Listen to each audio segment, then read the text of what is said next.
So I'm Dr. Astrid Stuckelberger. I'm an expert, health science, population aging, public health. I have a PhD. I have a Master of Science in mental health with WHO.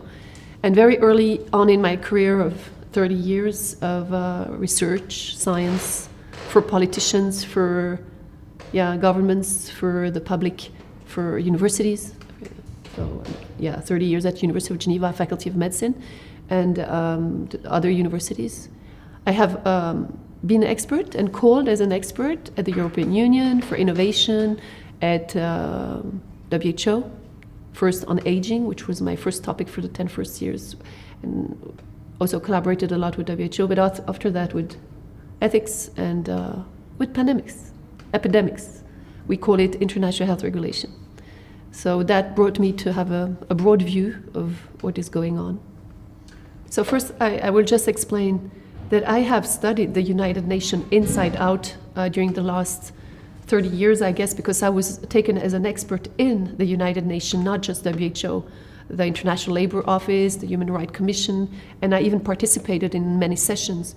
I also was an NGO, a non-governmental organization accredited to the United Nations since 2002, academic NGO. So I know from inside out. I also worked for the government for 2 UN Open Days. I got a prize from Kofi Annan.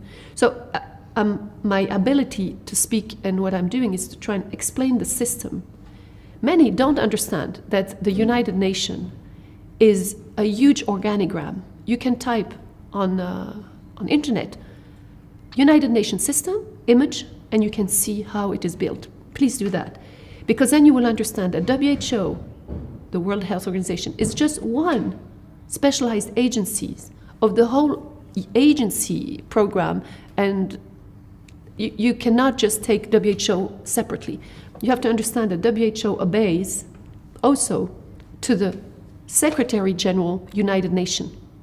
So when we talk about WHO and anything we would do with WHO as a solution or as a response, you also have to put in copy the Secretary General of the United Nations, who is the head of the assembly, the UN Assembly, who meets every year in New York in September.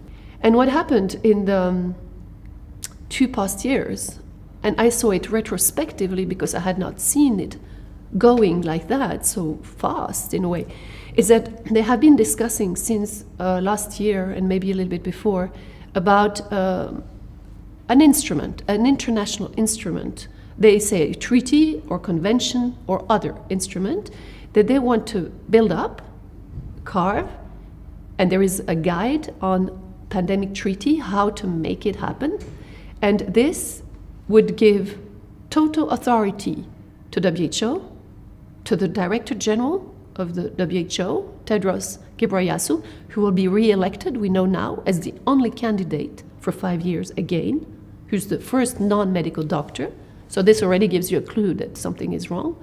This treaty basically is using the WHO Constitution of 1948, Article 21, to be able at the Health Assembly, which meets every year, sometimes twice a year, to adopt a regulation concerning quarantine, lockdown, diagnostic procedures, public health procedures, even products they could decide under this Article 21. So the key element of this treaty is that the WHO Constitution would supersede all the national constitution, and there are constitutions almost in every country. So it is stronger than national constitution, national parliaments, any citizen, any NGOs, and they have also invited non-state members and private sector, so they can vote also. So it is a totally new governance that they are putting in place under the WHO Constitution, which is the world constitution. They call it the world together, or One Health, and from that entry point of WHO, they will govern the whole world, because health is everywhere. Human beings, if they're not healthy, they cannot do anything.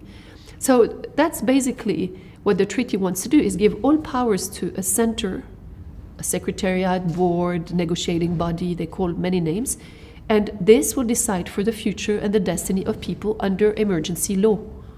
Even without emergency, they could make another law, because once you have the power, under one constitution, one world, one health, one disease, one management of emergency. They also want to do a surveillance system of every country in the world to the UPR, the Universal Periodic Review that we have in the UN, in the Office of Commission of Human Rights. So there are other agencies involved, the Labor Office, Telecommunication, ITU, there is the Office of Human Rights. The whole United Nations system, seems to me now, is abused to make compliance of countries, Minister of Telecommunication, Minister of Labor, Minister of Refugees, of Migrants. They have it all.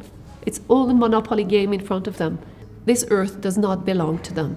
The planet does not belong to anybody. That was a very wise Hindu saying to Alexandra the Great. The only thing that belongs to you is where you have your 2 feet for the moment.